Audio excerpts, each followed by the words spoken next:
Hello, and welcome to another episode of Builder Spotlight, a monthly interview with luthiers from all over, found exclusively at acoustic.coffee. In this episode, I'm delighted to be talking with Robbie O'Brien from Parker, Colorado. So grab a cup of your favorite coffee, and we'll spend some time with Robbie, hearing about how he got started in luthiery and getting his perspectives on building acoustic guitars.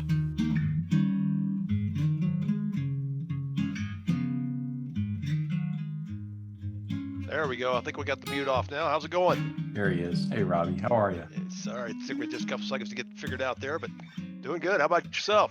I'm doing well, thank you. I appreciate you taking the time to join us. Sure. How's your day going so far? So far so good. Getting ready to get a little snow here in Colorado, so it's getting real cold outside. But not a big deal. I got my cup of coffee here ready to go. Warm me up. Well, it's a little later here, so I have the same, but we're doing decaf. So there you go. It's because it'll creep up on me later on tonight. So let's just jump right into it. I like your branded shirt, so that's great. So Robbie, thanks so much for joining us on the Acoustic Coffee's Builder Spotlight. Delighted to have you with us. Well, thanks for having me.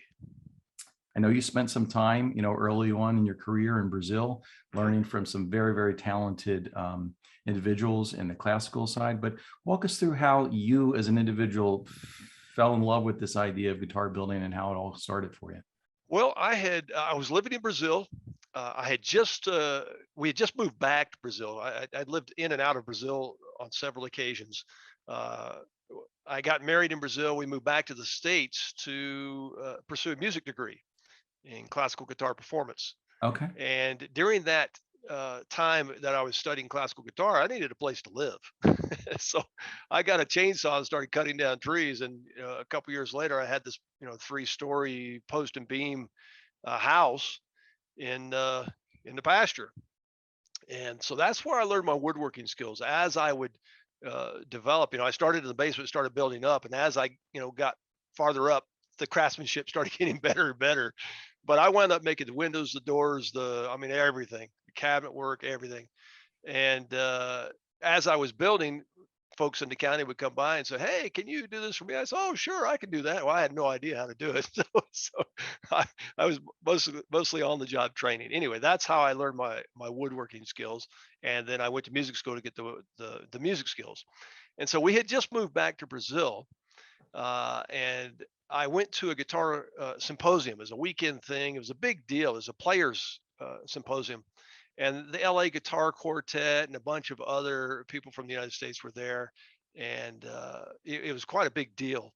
And I was at one of the lectures, and afterward they opened it up for questions. And I said, "Hey, does anybody know of anybody that teaches guitar building?" And an older gentleman across the hall there raised his hand and kind of gestured, "Hey, see me afterwards." And so I went over and talked to him.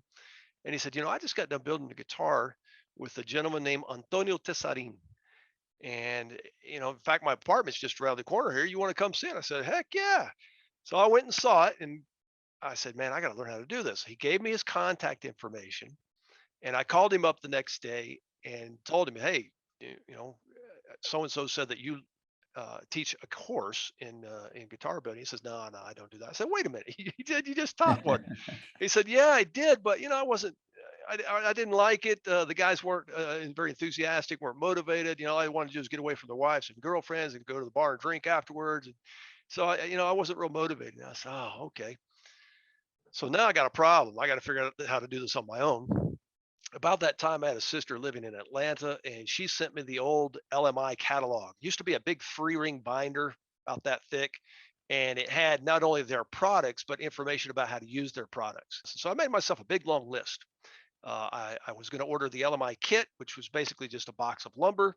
And then I ordered some clamps and some chisels. And anyway, I added it all up. And there was a big number there at the bottom of that page. And I said, "No, I can't do this, not on the salary I'm making." And I asked my wife, and she said, "No, I think this will be good for you. I think you need to do this." And to this day, I can't figure out whether or not she was trying to get me out of her hair. I needed a project, or if this was really a good thing for me. But anyway, I'm where I'm at today because my wife was the one that said, "No, you need to do this." So I ordered all the material, flew it all to Atlanta, and then I had to go to Atlanta pick it up.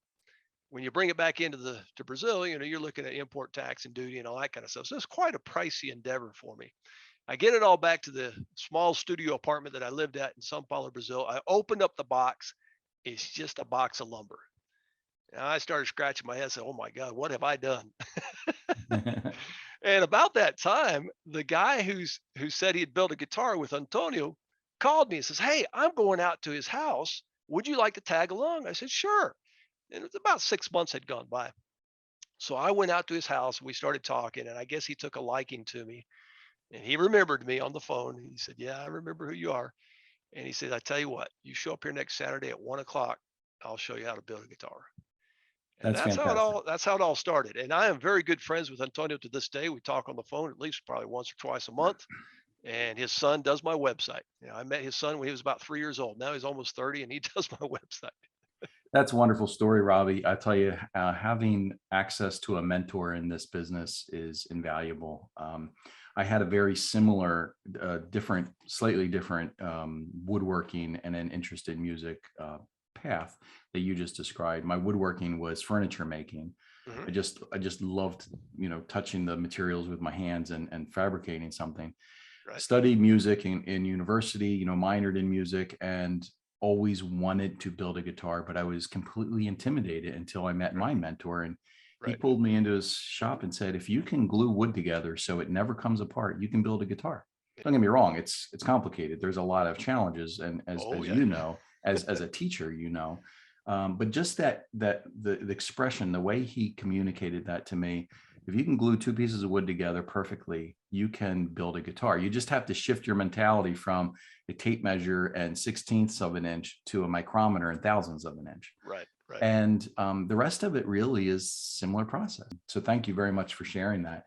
So just moving right along in the questions, as a builder and as a young builder, especially when you were working in the classical, and you still are primarily a classical builder, correct? I do both. I probably about 50-50. Although Okay. this past year, I built 24 guitars with students, and the majority of them were still strings for some reason. So Okay. All go right. figure. But it's usually Well, about 50-50. let's come back to that, because I am curious about the the education aspect. I know it's very passionate to you, but as a builder, and especially in the younger years, was there an aspect of the building process that you found most challenging? What was the part that gave you the biggest angst? Bindings. It's very intimidating when you've built that box, and in the classical guitar, you have the neck on there, and then you take a router to it around the top. And if it goes bad, it goes bad real fast. So that was a very intimidating process for me. That and fret work. For some reason, I had a little bit of trouble getting the fret work dialed in, and it took me a little bit to do that. Okay. And is that now fast forward, are those still what you consider to be some of the most challenging aspects of the build, or has it evolved? No, no, not it's evolved. However, my especially the bindings. The bindings, I use a term what I call in my classes is the pucker factor. The pucker factor is still pretty high when you take a router spinning at 30,000 RPMs to the top of your guitar. I've seen some pretty nasty things happen to students over the years, and to their guitars, not necessarily the students. So yeah, I mean, it could go real bad real fast. I call it the pucker factor, although I know I'm going to get through it, but it's still pretty intimidating. Yeah. Yeah. No, that's fair. I mean, look, especially when you have an investment in some significant tone woods, Yes. the price can go up pretty quickly. So Yes, it can. that, I think that does contribute to the P factor, as you call it. Yep. That's Yep. I've always adopted, well, not always, I should say, it's evolved. But when I started struggling with some of the tolerances, Hmm. and I don't know whether I read this or whether someone told it to me, I just kind of adopted the mentality of remove the amount of wood a termite would bite and just keep at it a little by little, and everything will go well. Right. Even a lot of the bindings, I use the hand scoring, Sure. and then I go in with the chisel and remove it. Hmm. Routers are, I mean, if I'm not a production person, so Hmm. it makes it a little bit easier. Plus, I like the process. Sure. Sure. But that helps alleviate some of that pucker factor as well. Hmm. So, okay, so thanks for sharing that. And then um, and the similar tone, when you started building, was there a favorite part of the build for you?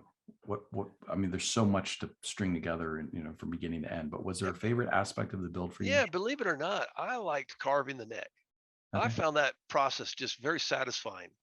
A lot of people are very intimidated by that process, but I actually quite enjoyed it. Yeah. So there you go. Yeah. Mhm. Do you have a standard neck profile that you aim towards, or does it change per player? Now, what I teach my students is basically there's three profiles: a letter C, a letter D, and a letter V. Okay. And on a classical guitar, being a little bit wider, you're going to probably get more closer to a letter D, which has a little flat spot in the middle, perhaps. Hmm. A steel string guitar, which is a little narrower, especially down in the lower frets, you can get more closely to a letter C. And if you're more of a vintage type player and you like a little thicker neck, if you want to, you can make it more of a V. But Yeah. basically, those are the three profiles that I shoot for. Okay. Very good. Thank you very much. Okay. So moving right along, let's see how easy this conversation is. I'm enjoying it. So the tone, well, I'm going to get into a tone wood conversation. It's a complete subjectivity, but I'm always curious, and I learn a lot in listening to different perspectives about the learnings that have happened from builders over the years Mhm. with regard to preferences for tone woods, frustrations with certain woods, or if I can be so bold as to say, especially the back and sides, are there woods that contribute to a particular sound you aim towards when you're building commissioned work or for yourself? Yeah, that's a very good question. There's a couple things to consider. There's tone, there's easeability, workability of the product, and there's marketability. Now, there's a reason why about 99% of the guitars out there are made with rosewood and Sitka spruce.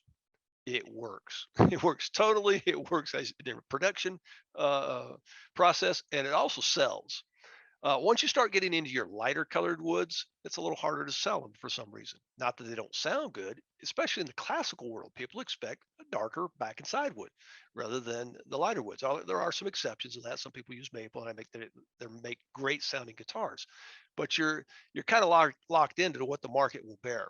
So keep that in mind if you decide to choose your tone woods. Steel string guitars, folks, they're a little more open to alternative type woods and colors and things.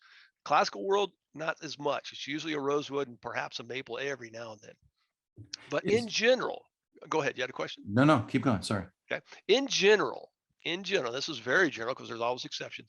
Your rosewoods and your mahoganies will give you a warmer type sound, and your maples will give you a brighter type sound. Now, how much of that sound is contributed to the back and sides as opposed to the top? That's a good question. It's open for debate. It's very arguable. Years ago, I made a guitar. It's behind me in my humidor in there, out of cardboard back and sides. And I call it cardboard. It's not your corrugated type cardboard. It's more like a pressed matte board for like picture framing kind of Yeah. stuff. Okay. And the back and sides are made out of that, and the top's made out of spruce. The guitar sounds wonderful. So, in my opinion, though, if I had used rosewood, it probably would have given it a little more complex harmonics, a little more depth to the note, a little more color, perhaps. Yeah. But I just reproduced Antonio Torres' experiment from the 1800s of he made the paper mache guitar, and there's recordings of that guitar out there. It still exists. It sounds wonderful. So how much of that is actually contributed to the back and sides? I don't know. It definitely does, but how much? I don't know. So Yeah, thank you, Robbie. Those are really good perspectives. The backs and sides are the glitz, what's make it look spectacular. yeah, But yeah, the yeah. life of the guitar, we all know, lives in the soundboard in the top, and what Right. we do with it in terms of tuning that top, bracing that top. Mhm. I probably over index a little too much on less finish. So the finish is very thin, very brittle, but I just don't want to dampen the response Good for you. of the tone wood. Yep. I have never done the French polish. I know you have those classes. I'm Mhm. looking forward to learning that. I hear wonderful things about it. I just have not gotten around to fitting Sure. it into the schedule. So Right. And that's another thing you need to think about, when it comes to marketability, because the traditional finish on a steel string guitar is not French polish. It's yeah, a high gloss lacquer or high gloss urethane or polyester or something. So you need to think about that if you can decide to market the instrument. Tonally speaking, though, I think it's the best finish you can put on your. Logic holds, right? And I mean, it's a thinner, more delicate kind of protection. And at Yep, the end of the day, that's what the finish is doing. It's protecting the exactly. wood. So, Yep. so I want to shift gears slightly here. Mhm. The education aspect of this, I know this is something that's very passionate to you, and you've done a wonderful job with helping others. The engagement and working, just like Antonio did with you initially, with students that are learning. Can you tell us a little bit about that journey? What has been some of the highlights and successes, and what are some of the challenges to that? Yeah. In fact, a couple of years ago, or maybe last year, I guess, I put out, no, not last year. It's been 2 years ago now. I put out an audiobook, uh, My Life as a Lutheran Instructor. And I talk about a bunch of the experiences that have happened to me as I've been teaching. I've taught over 1,000 people how to build guitars, and every one of them comes with a story. And some of them are down on their luck. Some of them are looking for a career change. Some of them are just looking for something to do in retirement. But they all have a story, and they're fascinating. I mean, this past year I had a retired F-16 pilot in here, and he was just a fascinating guy. I mean, imagine the stories that this guy has. So I get to meet all of these people, and every one of them has a little story to come along with it, and every one of them has a different skill level. I've had people that don't even know what screwdrivers are, and they leave with the guitar. I have people that are master woodworkers. I even had a guy from Taiwan come and build several guitars with me over several years. He has a school in Taiwan. Later, I wound up going into his school and teaching in Taiwan for a week. This guy built over 100 guitars all by himself. So I get the whole gauntlet of students. And as an educator, I've been in education my whole life. I have to adapt my teaching style and my process to that particular student's level. And so I've really become uh, very good at it over the years of being able to do that, whether it's been in a class with 15 people or in a class one on one. I imagine that, and I'm speculating to some degree here, but the fact that the students are seeking you out takes care of some of probably the bigger challenges when you're talking to someone that might not be interested, of course. So they've already checked the box on they're interested in this topic and learning, which I'm sure helps tremendously. From Yes. a teaching perspective, again, going back to what we know, the 100,000 pieces of steps that are required to quote, I can't remember who it was now, maybe Richard Hoover, carve away everything that's not a guitar. Right. Right. What aspect of the build for students are you noticing is challenging for them? Voicing the top, which is a word I don't particularly like. We're not really voicing it. We're making it more responsive. That's intimidating for students. That's the tonal part that gives people trouble, and that's why people seek me out, is because they've built, perhaps no guitars or up to 20 or 30 guitars, but they're trying to find some way of figuring out how to voice that top better, make it more responsive. So they seek me out because of that. And the other thing is probably the neck carving. A lot of guys are Okay. really intimidated by that, and I tell people in my class and say, look, I'm going to break it down into steps for you. Step one, step two, step three. Each step has a few steps. When we get all done here in a couple, 3 hours, you're going to look at me and say, my God, is that it? Shoot, I can do that. And so most of them do that. And during Sure. the process, just to throw a little fun in there, I say, hey, oh, by the way, I forgot to tell you the secret of carving a neck. Just remove anything that doesn't look like a neck. That's the secret. Next time, give them a piece of bubinga and have them carve that. So yeah. I did have a student one time. He insisted he wanted Indian rosewood for his neck. Okay. And after about 3 guitars, he figured out that perhaps he's done with that phase. He'll go back to mahogany or Spanish cedar. So let me ask this question. It's been something that I've always been curious about, and thinking. I tend to build all of my flat tops, if they're not maple, Mhm, with Cuban mahogany necks. mhm. It's harder and harder to find, but I just find the density is very responsive. Is there a tradition or a reason that most classical builds lean towards a Spanish cedar neck tonally? Well, actually, there's a lot of steel string guitars that use Spanish cedar as a neck too. Okay. It's a great substitute for mahogany. It's lighter, it's a little softer, but it carves like butter. Oh Um, yeah, a, without question. a lot of the things we do is because that's what we were taught, or that's what tradition does. It's not necessarily the best way or the right way or even the right product, but that's what we do. And traditionally, classical guitars use Spanish cedar. Where's the classical guitar from? Well, it comes from Spain's what helped make it popular. And there was a lot of Spanish cedar that they took out of South America back in the day Yeah. and planted it over there in Spain. So we call it Spanish cedar, but it's not really from Spain. But you could use my first guitar. My first classical guitar was a mahogany neck. And most of my steel string guitars are mahogany these days, but you can interchange those if you want. So Okay. nothing's written in stone there. No. Yeah, I recognize that it's not written in stone. I'm just curious about the vast majority, and you've answered the question. From a classical build, they tend to gravitate towards the Spanish cedar necks as opposed to the So it's kind mahogany. of tradition, I guess. And this is very appropriate for you, given the amount of students that you've worked with. But the Builder Spotlight, we're trying to talk with masters as well as hobbyists like myself that just love the art of luthiery, and I call it my therapy. I get down in the shop, I'm working with my hands. I love that there's 1,000 different steps, metal working, machining, fretwork, as well as carving. If you were given advice to someone that said, "Hey, Robbie, I'm thinking about building a guitar," what words of wisdom are you imparting on that person? Enjoy the ride. I think it was Tom Rebecki or Harry Fleischman. I don't remember which, but I think that you can attribute this quote to one of those two individuals, and they're very well known in the luthiery world. One of them used to say, "For crying out loud, folks, we're not putting a man on the moon. We're just building a box." And that's basically all it is. Don't overthink it. There's points in the build where you need to do your homework, like your fret positioning, and when you place your saddle. Of course, that needs to be done precisely. But a lot of the other things, it doesn't have to be as precise as most people think. So don't overthink it. Don't sweat it. Enjoy the ride. This is supposed to be fun, right? Yeah, that's great. That's great, Robbie. I love that.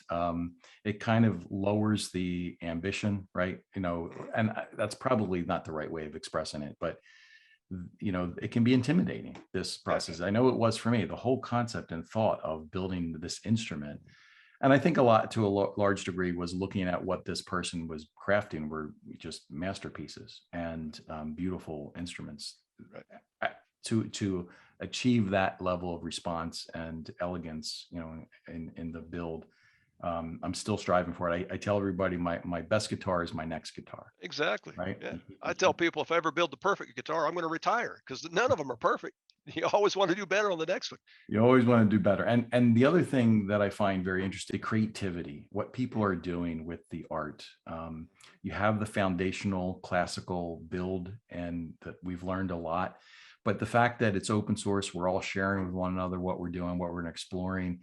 People all over the world are exchanging ideas, and some of the designs are just stunning. Yes. And I love it because at the end of the day, it's still going to sound like a guitar. It's not going to sound like a cello. It's not going to sound like an oboe. It's going to sound like a guitar. How good of a guitar, that's the subjectivity and the fun and the creativity, I find. And that's what we're all striving for, the best sounding guitar ever, right? Yeah. Any questions or any topics you'd like to interject in here? That I don't think so. I mean, just keep on doing what you guys are doing. I mean, you and Mike are doing a fantastic job with the coffee here. I've got my Colombian Supremo here on brew here.